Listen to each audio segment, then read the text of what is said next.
Okay, so welcome to the Purple Room podcast, where all topics are cool. We have Archie on today talking about what? Ice Nine Kills or Ink. Do tell. So they're a band that started as like a pop punk band in I think like 2002, but they moved into more hardcore and then more metalcore as they got further and further into their career. Yeah, so I was seeing them in like 2006 or 7, and they were still like pop punk, hardcore, adjacent, like screamo. Really, they just did not know who they were. Yes, exactly. And I found them with their big like blow up album in 2018, which was The Silver Scream. The important thing about The Silver Scream is that most of the songs, if not all of them, are based off horror movies. So, for example, A Grave Mistake is based off the movie The Crow. Oh, I haven't thought of The Crow in like 20 years. Like, some song examples that are at least some of my favorites are Worst Vacation, which is Hostel, Welcome to Horrorwood, which is actually an original song. I did not know that.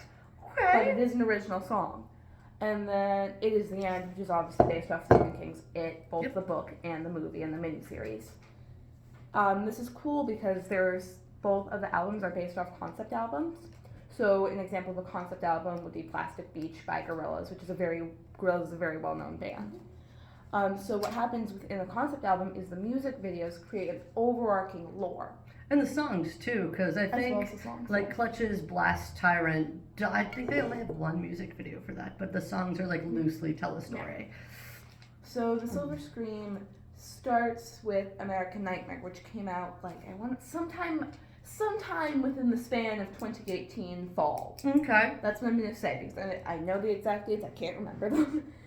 And as of October of 2023, The Silver Scream had like wrapped up its Welcome to Horrorwood saga with Meet and Greet. Now, as far as we know, the lore has ended, but again, we don't have any new music, so we can't really know that. Okay. So there is lore in the music videos that goes beyond just the story that they're telling about whatever horror movie. Exactly. Okay. So break down the lore for me, because that's fun. I love a good Easter egg. Yes, okay. This is the hard part. Mm. Okay, so I'm going to say protagonist throughout this because saying the lead singer of the band's name is going to get really annoying to me after a while. Right, that, and I mean, he is playing a character. Exactly, so it's easier to just go protagonist. So the protagonist goes to see I believe, a therapist. So he's played by the lead singer of the band, who is who? Yes, Spencer Thomas. Okay. I'm pretty sure. That is the lead singer of the band. So they're going to see a therapist for these nightmares they're having. And the therapist describes them as a burgeoning rock star.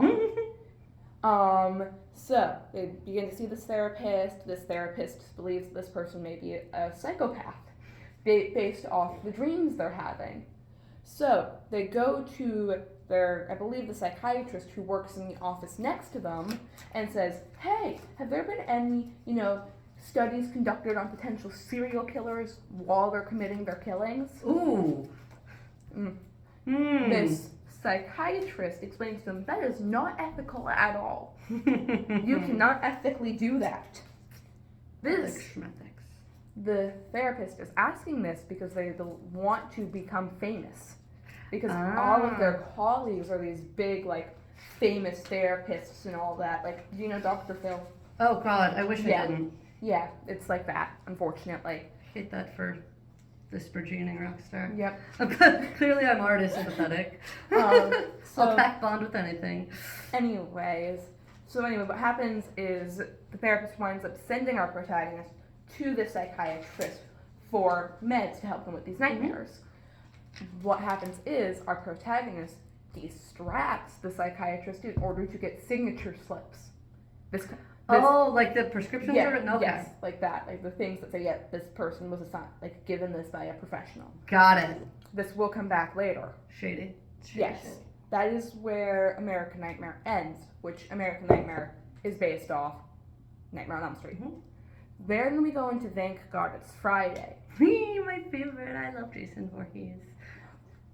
It's Friday the 13th. Yes. Yep. It's Friday the 13th. I got it.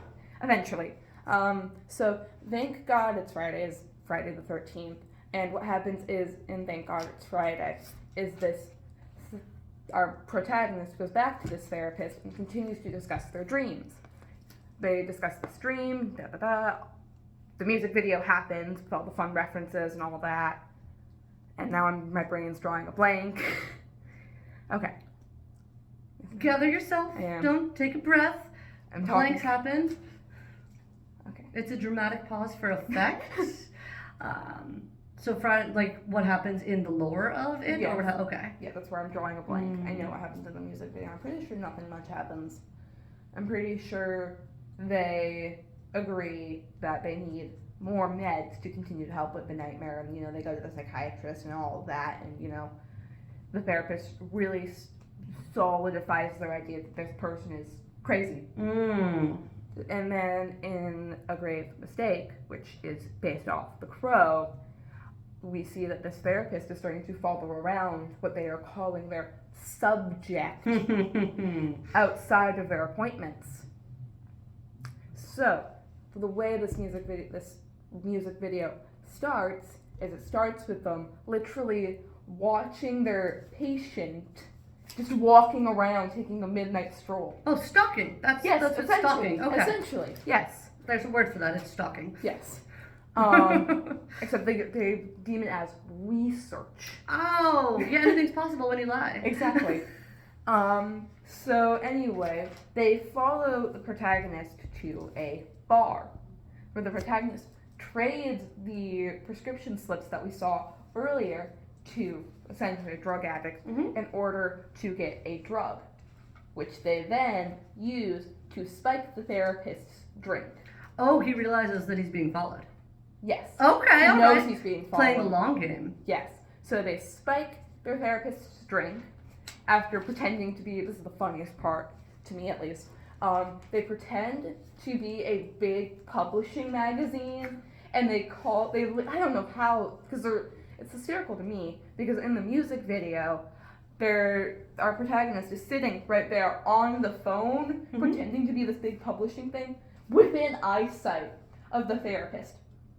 And yet somehow, it's one of those plot holes. So comedic value, perhaps. Exactly. It's one of those plot holes that's never addressed. Anyway, the therapist walks outside so they can hear it better. They hang up, their drink gets spiked, they drink the drink, music video happens, because the therapist is like slowly passing out and all of that. Ah, yes. Because of their spiked drink. That music video is the reason I'm like, okay, make sure you have drink safety. Yes. When you're out in public, make sure. Always. So anyway, that is like the end of A Grave Mistake. And in the end, we learn that these murders may or may not, the murders within the dreams may or may not be real. Okay.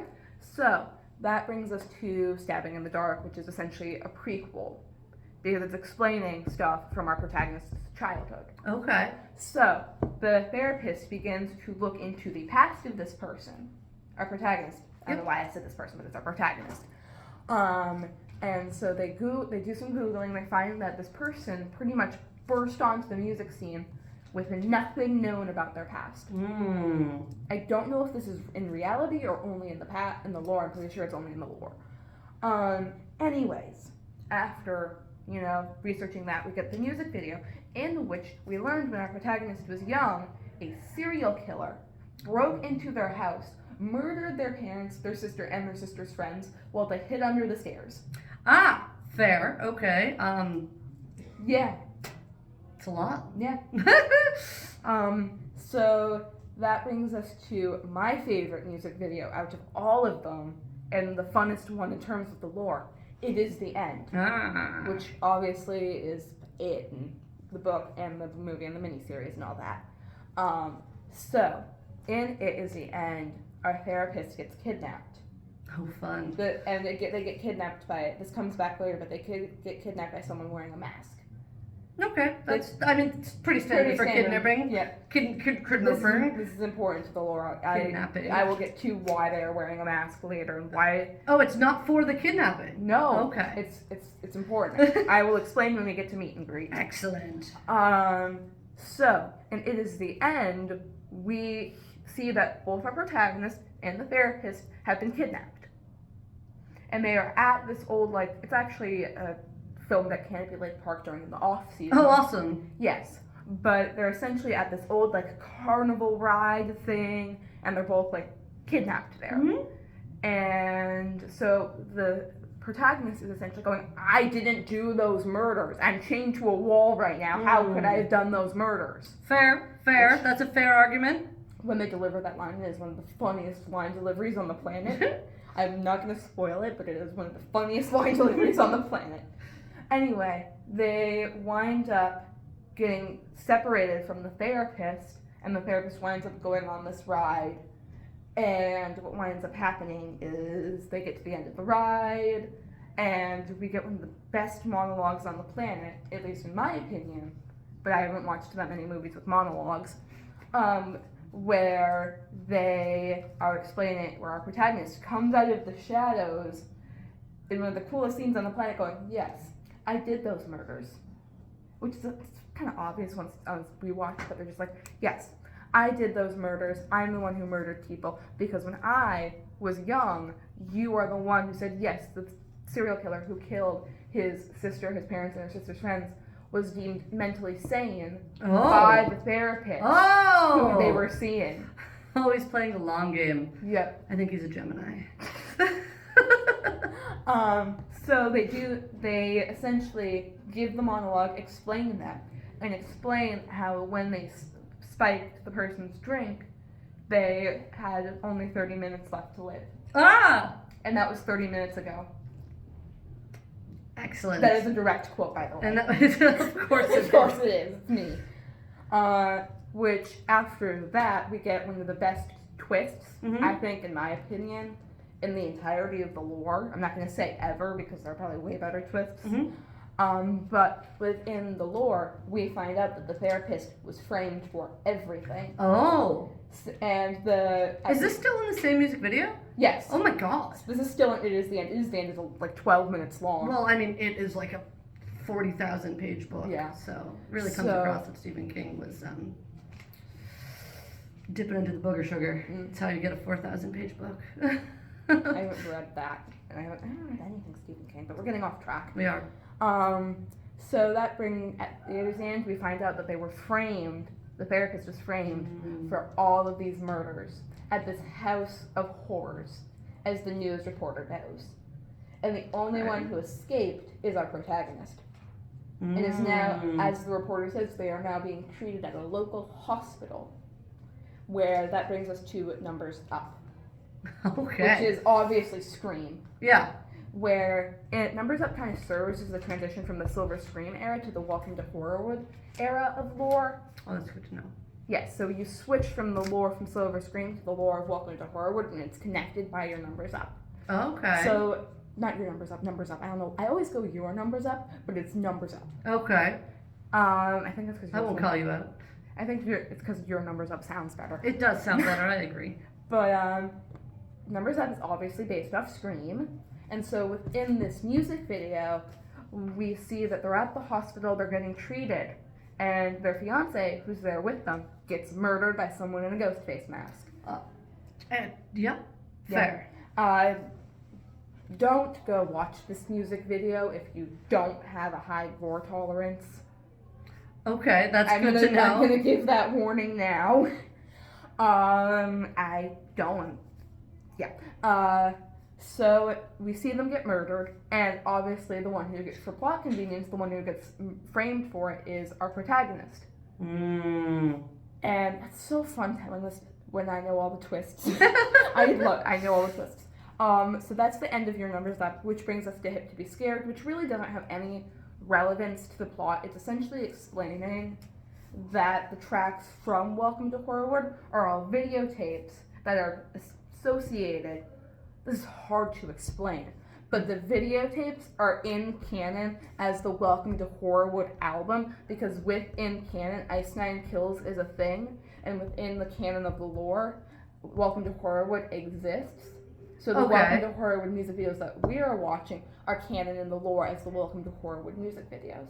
So they're the actual videos in this world, but they exist in the other world, so it's like a meta type thing. Exactly. Okay. It's confusing. It is, but I like that. And also on brand for a horror themed thing because found footage type of horror thing. So 50 Scared essentially explains that I can recite this. The 13 tracks that we are about to watch / hear were unearthed by the homicide unit of the LAPD, linking our protagonist to the murders. Or murder. More to the point, because they completely ignore the previous murders. In classic horror movie fashion. So anyway, that brings us to Assault and Batteries, which is my favorite music video, one of my favorite music videos, and one of my favorite Ink songs. Assault and Batteries is Chucky, and the music video is really, really fun. It's such a fun music video. There's a really cool kill. And so in Assault and Batteries, at the end, we see that there is a team at the LAPD who is watching these music videos, trying to dig up any dirt they can so they can keep our protagonist from walking free. Okay. So we're essentially like, we gotta dig up all the dirt we can using these music videos. Which is a really funny to picture a cop saying that, like a detective, not a beat cop. Yeah. So after Assault and Batteries, we're at Rainy Day. Nothing really happens in Rainy Day. Rainy Day Part 2 is where stuff really, really gets important. Okay. So in Rainy Day 1, Rainy Day is based off Resident Evil, and so, oh boy, brain blank. At the end of Rainy Day, we continue to see that people are still trying to dig up dirt. We also hear that, this is the weirdest part of this entire lore, I might add, that they're waiting for bite marks to come back from, forensic or whatever, I don't know the technical term, because they found bite marks on the body of the person who was murdered. So they can analyze them and connect them back to our protagonist. Yes. So that's the end of Rainy Day. In Rainy Day Part 2, airplane. Apparently. In Rainy Day Part 2, brain blank. Okay, in Rainy Day Part 2, the main detective on the case meets with our protagonist and the protagonist's lawyer. The protagonist's lawyer is one of the most annoying characters on the planet. I found them excruciatingly annoying. Okay. They were really, really, really annoying. Anyway, the main detective on the case meets with our protagonist, and the protagonist is essentially like, I didn't do it. I didn't murder this person. I've given you everything you wanted. I didn't do this murder. And essentially, our detective is like, yeah, to hell you didn't. Yeah. Well, fair. Yeah. So what happens is at the end, they get the bite marks back. The bite marks match. That's not the end. Okay, there's more. Which brings us to funeral derangements. I gotta remember what happens. That's a funny name. It's also pretty obvious. It's Pet Cemetery. I'm trying to jog. Okay, come on, brain. Okay, in funeral derangements, we're still watching these music videos. All of the honey is at the bottom of the. Hello, Peppermint Podcast. Sorry. Come back later. We're still watching the music videos. The police team are still watching the music videos. And so at the end, they find out the stab pattern, which is 3 in the chest, 2 in the stomach, 1 in the back. Okay. It's very concerning that I have that memorized. I know, but I do. I mean, it's not that concerning. It could be worse things. Anyway, it's 3 in the chest, 2 in the stomach, 1 in the back. That is important. Okay. To note. So, that's what happens at the end of funeral arrangements, which brings us to the shower scene, which is Psycho. Psycho, Yep. And so, in the shower scene, nothing really important happens, minus the fact that we see a masked figure murder one of the people on the LA team. Okay. Not the LA, they murder one of the people on the police force in a really, really cool way, where they pour acid into their water system while they're taking a shower. Okay, Watch all right. the censored version. Maybe. I can handle gore. Okay. Well, if you can handle gore, don't watch the censored version. If you can't, censored version. So that's a really cool kill. And then that brings us to Welcome to Horrorwood, which has my favorite kill, which I will not spoil because it's a good kill. So anyway, welcome to Horrorwood. We're now at the court trial for this case, where we meet the lawyer for, oh boy. The annoying one. No. Okay. The other lawyer, I think for the prosecution. The people who are trying to convict our protagonist. Yeah, that's the prosecution. Yeah, the prosecution. The lawyer for the prosecution, she is like, as said in the lore, she's Marcia Clarking up this case. That is a direct quote from the lore. They're like, let's Marcia Clark up this case. So they watched the Welcome to Horrorwood music video, and my favorite kill from the Welcome to Horrorwood music video is someone gets a heel to the eye. Oh. It's really fun. Really fun. That's gonna be brutal. Like a stiletto heel? Yeah. Yep. Okay. Yep. Yeah. So that's Welcome to Horrorwood, and then we get to Meet and Greet, which Meet and Greet, number one, as a song, is absolutely amazing. That's good. Okay. It's really good. It's such a good song.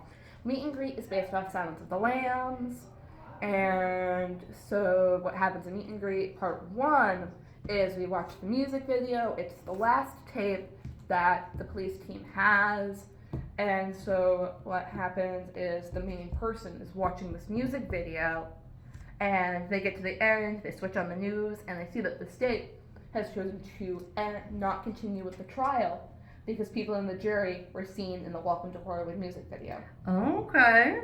So, we get... This is complex. I'm impressed. We get to the end of Meet and Greet where the LA police team, head person on the LA, I keep saying LA team, but it's just the police team. It's because I'm mixing up opening night with this. Where the chief on this police team goes to this location that they were given by the lawyer for the prosecuting team.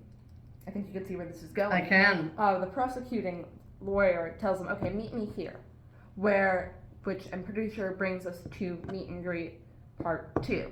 Where in Meet and Greet part 2, we see the head of the police go in to this, like, it's really creepy, this, like, abandoned shed or something, where once they're in there, they see a person with a bag over their head and gagged. Which is obviously our protagonist. Obviously. Yeah, obviously. It's gotta be the protagonist. It's based off horror movies. Mm-hmm. And so... So if you're familiar with horror movie formula, you can extrapolate. Yeah, you can figure out what's happening if you're watching enough horror movies. So, anyway, they take off the bag, they say that's the protagonist. The protagonist is like, let me go out of here! And our head police officer is always like, yeah, no. Yeah, good luck, and puts the bag and the gag back, and they're like, and they're just walking around this place, like, and looking for the person, the prosecuting attorney, for the opposing person to our protagonist. Excellent. So, this is where the mask stuff comes back. Oh. Okay. I had forgotten. Excellent. This is delightful. It's very convoluted, I don't blame you. So, the mask comes back, and when it comes back, it's a really fun reveal. So, anyway, all of these people wearing the exact same mask as the mask that was worn when the therapist was kidnapped come out, and it's revealed that the prosecuting person who's trying to convict our protagonist of the murder comes out and is like, yeah, I'm working for them now. I'm representing them now. Oh. They're representing our protagonist now. So, I'm giving an abbreviated version because this is loaded. The Cliff Notes, yeah. The Cliff Notes, exactly. So they walk out, and we get one of the best reveals in the entirety of, like, the Welcome to Horrorwood Silver Scream saga, I think. Okay. Where it is revealed that their fiance, our protagonist's fiance, is not dead. Oh! Instead, it was a die-hard Ink fan. Because Ink is a band within the lore. Right, okay. okay. Die-hard Ink fan who got murdered in their place. Which is weird. Okay, alright. Which is really weird, but it's a lore thing. So, anyway, we get the reveal that they're not dead. The really annoying lawyer guy gets murdered, and a really good callback to a lyric from Welcome to Horrorwood. Do you know what the lyric is? This is the establishing shot. Ah, okay. So what happens is their fiance walks into the car, and they're giving the big speech about the big reveal and all that. Yep. And they essentially point the gun at the lawyer and go, and this is the establishing shot, and it does the shot. Huh, Which is awesome. a really good callback to a lyric from Welcome to Horrorwood. So we also find out that what the people in the masks are called, because obviously there's this big group of people in masks, they gotta be called something, are called the Silencers. Silencers? Yes. Okay. The Silencers, and it's a cult, essentially. Yeah. Again, you can see this coming from a mile away if you've watched enough horror movies. But it's a cult, and they wind up murdering the head of police, who was leading the case. But our protagonist also winds up getting murdered by the lawyer from the prosecuting team, because to harken back to the Silver Scream, they want to publish the story and get famous. Ah!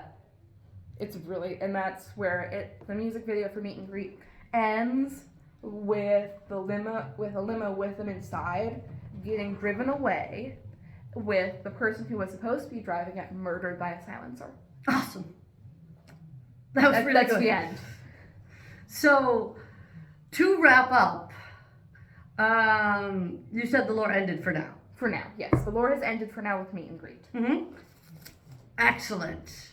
So if you were going to recommend somewhere for someone to start with, they're like, that's too complex. If I just want to try to listen to this music, what would you recommend? What song would you recommend to start with? If you want something that's old school ink, like hardcore screamo, I would say Predator Becomes Prey. That's my favorite older ink album. And if you want a new school ink album, I would just say The Silver Scream, because it's just such a good album and it's got so many fun references. And that's where the lore That's begins. where the lore starts. I will say the lore is not carried over through the songs. It's explicitly carried over through the videos. Through the videos. So if you want to follow the lore or know the lore, you have to Start with the music You have to videos. start with the music videos. You can't start with the songs. Excellent. And I might be able to pop some of the links in the comments or whatever. And that is the Purple Room podcast for today. Thank you, Archie. Yes. I'm delighted.